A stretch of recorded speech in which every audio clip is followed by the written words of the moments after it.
उसको सकारात्मक बनाने की कोशिश की जाती है और इसी विधा को आपदा प्रबंधन कहा जाता है। अब जो आपदा प्रबंधन है वो 4C का काम है, 4C का काम है। पहला C फॉर कंसर्न, अगर आपदा आने वाली है तो उसके लिए कंसर्न लिया जाए, पहले ही तैयारी कर ली जाए कि भाई आपदा ये हो सकती है, संभावना है, तो इसके लिए हम तैयार हो जाएं।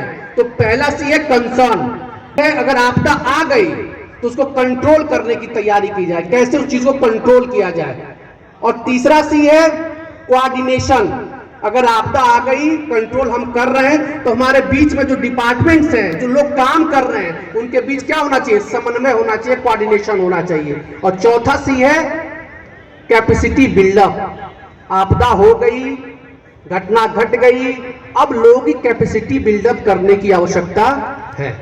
तो ये 4C का खेल है आपदा, और इन्हीं 4C के बीच में हम लोग आज किस C में बैठे हैं, कैपेसिटी बिल्डिंग की तरफ से हम लोग यहां बैठे हैं कि हमारा क्षमता संवर्धन हो जाए, क्योंकि जिसका मुद्दा उसी की लड़ाई, और जिसकी लड़ाई उसी की अगुवाई, जिसका मुद्दा उसी की लड़ाई और जिसकी लड़ाई उसी की अगुवाई।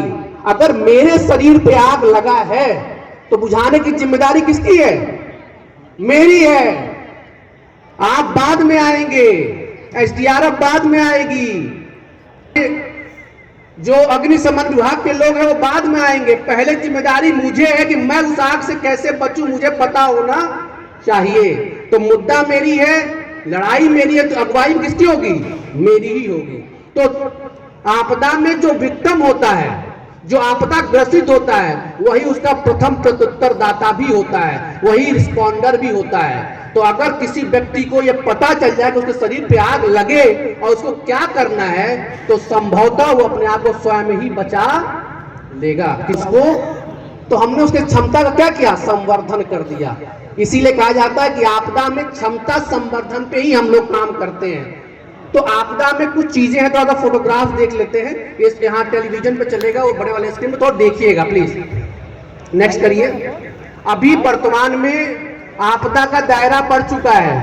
पहले आपदा किसे कहते थे, बाढ़ को, किसे कहते थे, आग को, किसे कहते थे, भूकंप को, इन्हीं 3-4 चीजों को हम लोग आपदा कहते थे। लेकिन नहीं, 2019 के बाद आपदा का दौर, जो दायरा है वो बढ़ गया है। महामारी को भी आपदा कहते हैं, रोड एक्सीडेंट को भी आपदा कहते हैं, इन सारी चीजों को हम लोग आपदा कहते हैं। अब आपके मन में प्रश्न ये उठता होगा कि अगर आपदा कोई चीज है तो दुर्घटना क्या है, दुर्घटना कब आपदा बनती है, किसी परिवार के लिए कोई चीज दुर्घटना कब होगी और वो चीज उसके लिए आपदा कब होगी।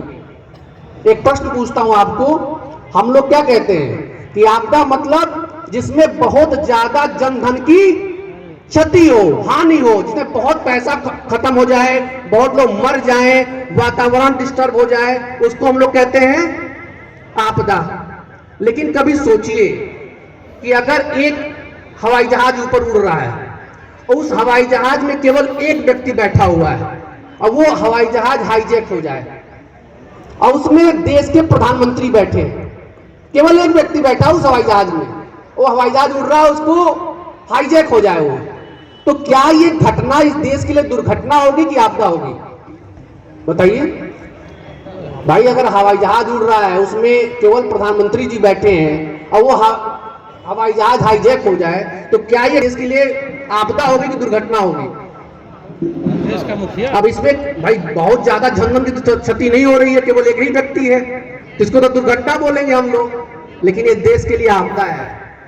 हम कभी ये नहीं सोच सकते हैं कि हमारे गांव में, हमारे बगल में जब 100 लोग जल के मर जाएंगे तब उनको बचाने जाएंगे, तब कहेंगे उनको आपदा। एक व्यक्ति के साथ भी आपदा हो सकती है और लाख व्यक्ति के साथ भी आपदा हो सकती है।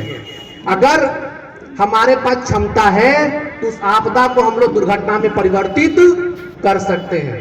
अभी जापान में भूकंप आया था 6.4 का, उस ये